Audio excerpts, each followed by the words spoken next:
Good morning to all of you and welcome to the live classes GM Class 6 Maths. And today we will study about exercise 6.8. Last days we had read about exercise 6.7 in which we solved all the long and short type of questions, and today we will learn about some more and different types of fractions. And the question number first, write these fractions appropriately as addition or subtraction. तो अभी तक जिस तरह से हम लोगों ने जो फ्रैक्शंस हम लोगों ने इस फिगर के माध्यम से बनाया था, अब उसका जो सही यूज है जो हम लोग करेंगे वो इस एक्सरसाइज में करेंगे। तो सबसे पहले क्वेश्चन नंबर 1 में जो पहला सवाल है हम उसे फिगर के माध्यम से बनाएंगे, ठीक है।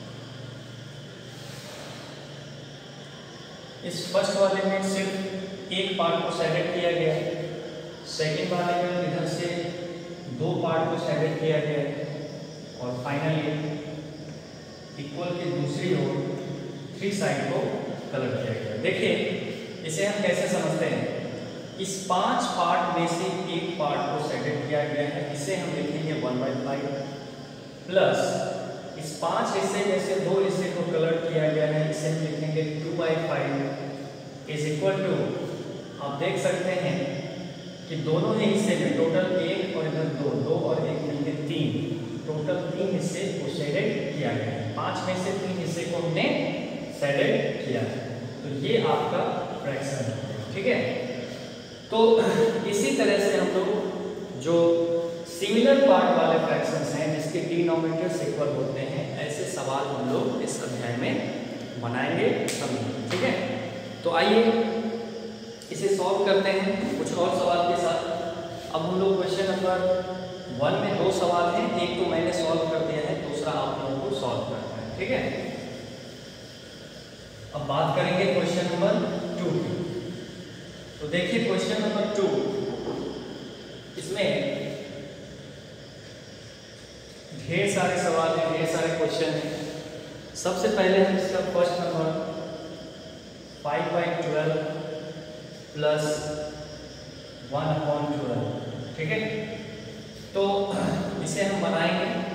तो सबसे पहले जब फ्रैक्शन आप देख रहे हैं उसमें सिमिलर यानी एक जैसा ही डिनोमिनेटर है, तो हमेशा याद रखिए कि इन दोनों का सबसे पहले एलसीएम हमें लेना होता है, और इन दोनों का एलसीएम 12 है तो 12 ही होगा, जो कि दोनों इक्वल है।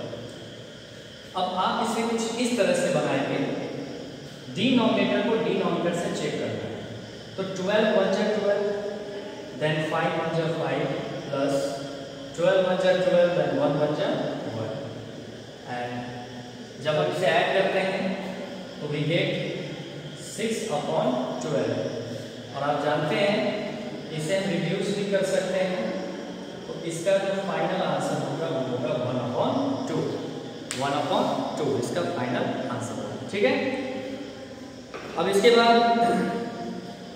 हम लोग कुछ मिसलेनियस टाइप सवाल, जैसे क्वेश्चन नंबर 5 और 5 के अलावा 6 में 0/15, 0 जब भी किसी फ्रैक्शंस में रहेगा तो उसका कोई वैल्यू आप नहीं देंगे, ठीक है।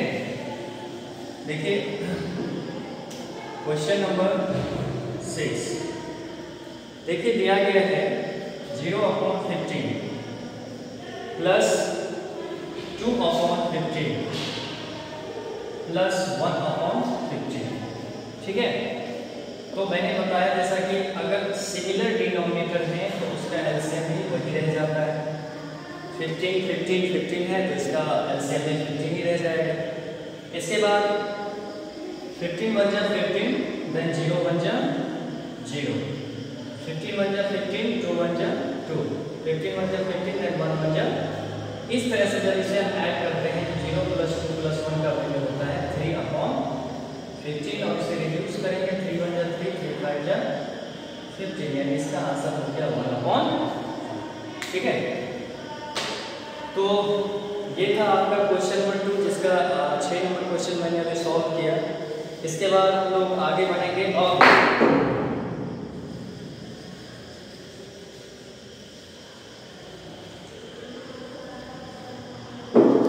इसके क्वेश्चन नंबर 7 की ओर रुक करेंगे। देखिए 7 में क्या दिया गया है। क्वेश्चन नंबर 7 में कहता है 7/31 माइनस 4/31 प्लस 9/31। अब देखिए सेम डिनोमिनेटर है तो इसका एलसीएम भी वही रह जाएगा। 31 बन जा 31, देन 7 बन जा 7, माइनस है तो माइनस देंगे। 31 बन जा 31 तो 4 बन जा 4 ही रह जाएगा। प्लस है तो प्लस, फिर 31 बन जा 31 तो 9 बन जा 9। देखिए यहाँ सिंबल चेंज है, एक जगह माइनस है एक जगह प्लस है। सबसे पहले हम 7 - 4 करते हैं तो क्या आता है 3, और फिर यहाँ +9 यानी 3 + 9 उसका वैल्यू कितना होगा 12, यानी 12/31 इसका आंसर। ठीक है, तो ये था हमारा क्वेश्चन नंबर 2। अब देखिए इसमें एक क्वेश्चन और ऐसा है जो कि आपको शायद परेशान कर सकता है। जैसे सवाल नंबर है 10, दिया गया है 1 - 2/3 प्लस 7/3। देखिए यहाँ डिनोमिनेटर दोनों सेम है, बट यहाँ डिनोमिनेटर का हमें कुछ पता नहीं है। तो देखिए इसे 1, ये जो 1 है इसे हम 3/3 भी लिख सकते हैं, क्योंकि 3 से 3 कटेगा और वो 1 ही आएगा। अब आप ये सोच रहे होंगे कि मैंने 3/3 ही क्यों लिया, क्योंकि यहाँ डिनोमिनेटर 3 था तो मैंने यहाँ 3/3 ले लिया। अगर डिनोमिनेटर 4 रहेगा तो 4/4 कर देंगे तो भी करके 1 ही आएगा। तो सिमिलर वैल्यू लेने से उसका वैल्यू 1 होगा। ठीक है, तो अब आप इसे आसानी से बना सकते हैं। सभी डिनोमिनेटर इक्वल है, यानी 3 इसका एलसीएम हो गया। उसी प्रकार से फिर 3 - 2 + 7 आएगा, तो यहाँ 3 - 2 1 1 + 7 होता है 8/3 इसका आंसर। ठीक है, तो इस तरह से आपका क्वेश्चन नंबर 2 कंप्लीट हो जाएगा। अब हम लोग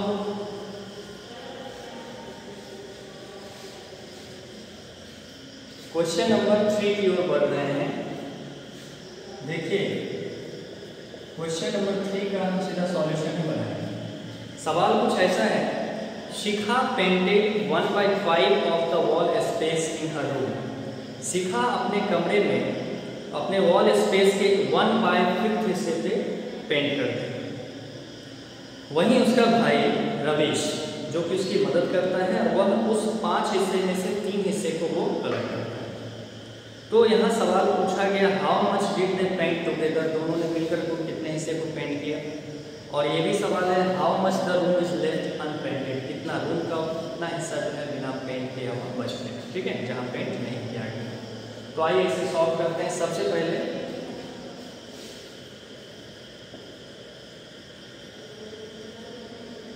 शिखा पेंटेड 1/5 एंड उसका भाई है रवीश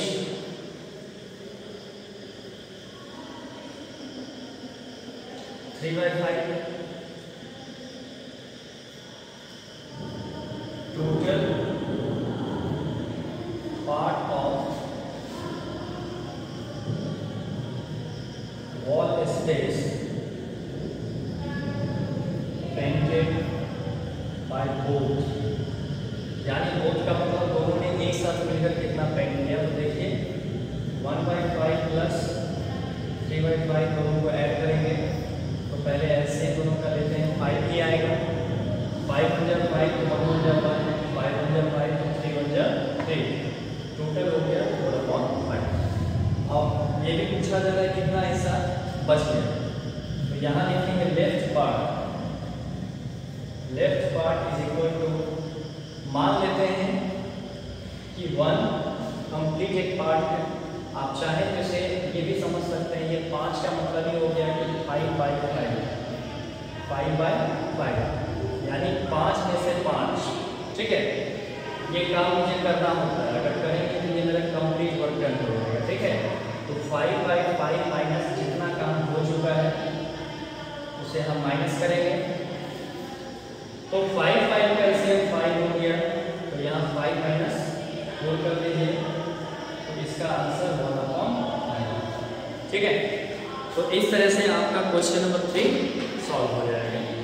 अब देखिए आगे जो है कुछ सवाल है जिसे आपको समझना होगा। कहता है Ramesh bought 2.5 kg sugar whereas Rohit bought 3.5 kg of sugar. आप इस क्वेश्चन को देख के ही समझ गए होंगे कि 2.5 kg एंड 3.5 kg में बड़ा कौन सा है। तो डेफिनेटली 3.5 kg ग्रेटर है। तो कहता है find the total amount of sugar bought by both of them, दोनों के द्वारा कुल कितना शुगर खरीदा गया, ये पूछा जा रहा है। बहुत ही सिंपल है, दोनों को ऐड कर दीजिए, आप आंसर मिल जाएगा, ठीक है। नेक्स्ट क्वेश्चन है the teacher taut 3/5 of the book and Vivek revise 1/5 more on his on. कहने का मतलब ये हुआ कि टीचर ने एक किताब के 3/5 पार्ट को पढ़ाया। 3/5 दैट मीन्स कि टोटल 5 मान लेते हैं लेसन है, जिसमें से 3 लेसन को टीचर ने पढ़ा दिया और 1/5 जो है विवेक ने खुद से पढ़ा, यानी 5 में से एक हिस्सा उसने खुद से पढ़ा। तो दोनों ने टोटल मिला के कितना पढ़ लिया विवेक ने, 3 हिस्से को टीचर ने पढ़ाया, एक हिस्से को विवेक ने खुद पढ़ा, यानी टोटल हो गया 3 + 1 4, यानी 5 में से 4 हिस्से को विवेक ने पढ़ लिया है।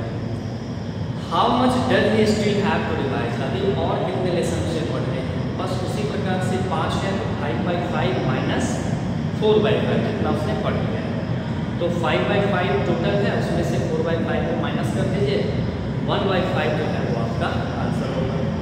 नेक्स्ट क्वेश्चन है Amit was given 5/7 of a basket of oranges. Amit को जो है अगर मान लीजिए एक टोकरी है जिसमें कुछ संतरे रखे हुए हैं, उस संतरे की टोकरी में से 5/7 पार्ट जो है उसे दे दिया है, यानी कि अगर उस टोकरी में 7 संतरे रखे हुए हैं तो उसमें से 5 संतरे किसे दे दिया है, अमित को दे दिया। तो सवाल ये है what fraction of oranges was left in the basket, यानी टोकरी में अभी और कितना संतरा शेष रह गया, ये पूछा गया है। तो यहाँ 5/7 का मतलब ही हो गया कि इस टोकरी में टोटल 7/7 ऑरेंजेस हैं, 7 में से 7 रखे हुए हैं।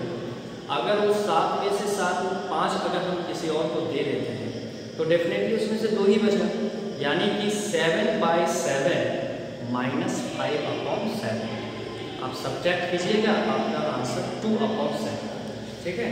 तो इतना ही संतरा उस टोकरी में रह गया। अब आज का जो आखिरी क्वेश्चन है वो है क्वेश्चन नंबर 7, ठीक है।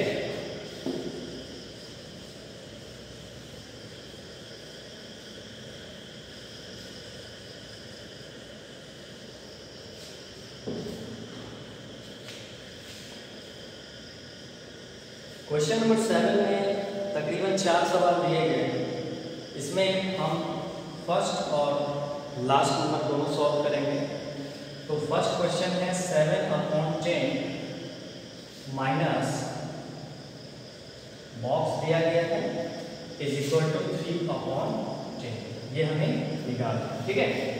तो देखिए बहुत ही सिंपल तरीका है, अगर इसका वैल्यू पता करना है तो डेफिनेटली यहाँ जो भी अंक है वो माइनस में है, अगर इसे इक्वल के उस साइड ले जाएंगे तो वो प्लस में हो जाएगा, और ये 3/10 इधर प्लस में है, इसको इधर लाएंगे तो ये माइनस में आ जाएगा, ठीक है। तो हम इसे लिख सकते हैं 7/10 और ये टर्म इधर आ गया तो -3/10 और ये बॉक्स इधर गया तो प्लस में आ गया, ठीक है। तो यहाँ मुझे पता नहीं है कि क्या है, ठीक। तो इसे मैंने क्वेश्चन मार्क लगा दिया। अब आप देख सकते हैं 10 और 10 के एलसीएम तो 10 ही होता है, तो रह गया 7 - 3 दैट मीन्स 4/10। ये इसका आंसर 4/10। इसके बाद इसका आखिरी और अंतिम सवाल है, एक बॉक्स है -5/27 इज इक्वल टू 12/27। देखिए इधर ऑलरेडी ये बॉक्स प्लस में, तो इसको ऐसे ही रहने दीजिए, क्वेश्चन मार्क लगा दीजिए। इज इक्वल टू ये जो टर्म है पहले से लिख लेते हैं, उसके बाद ये जो -5/27 है इधर आके वो +5/27 में कन्वर्ट होगा। तो 27 और 27 का एलसीएम तो 27 ही रहता है, तो दैट मींस कि 12 और 5 यहाँ से, तो इसका आंसर हो गया 17/27, ठीक है। तो इस तरह से आपका आज एक्सरसाइज 6.8 कंप्लीट हो गया और मैं उम्मीद करता हूँ कि आप लोगों ने इसे बखूबी समझा होगा और थोड़ा सा और मेहनत करेंगे तो हो सकता है कि जो शेष सवाल हैं, जो प्रश्न हैं, वो भी आप लोग इससे वंचित नहीं रहेंगे, आप उसे ज़रूर सॉल्व करेंगे। तो आज का जो टास्क है वो है एक्सरसाइज 6.8 जो कि आप लोगों को बनाना होगा, ठीक है। तो बच्चों मेहनत कीजिए एंड बी हैप्पी।